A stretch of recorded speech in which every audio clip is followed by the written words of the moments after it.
Book of Time 2, The Gate of Days, by Guillaume Prévost. Sam knew where his father was. In Dracula's castle, locked in one of the dungeon cells in 15th century Transylvania.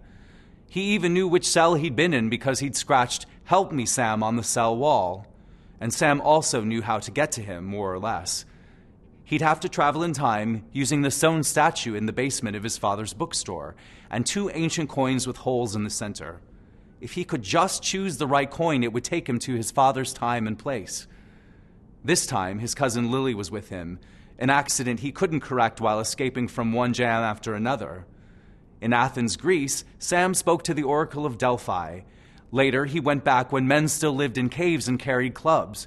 He was almost eaten by a huge bear, then almost murdered by suspicious tribesmen, but Lily was able to rescue him and escape through time. They landed in an unfamiliar city, in the basement of a huge Roman bath. Suddenly, the earth shook and dust and rocks rained down. That tall mountain with black smoke drifting out of its peak was Vesuvius, and the town they were in was Pompeii, the city that was buried in volcanic ash so quickly that no one had time to flee.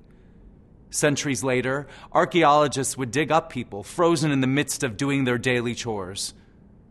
The eruption had begun. Would Sam and Lily be able to find the stone in time to escape? Or would there be 2 more bodies for those archaeologists to dig up?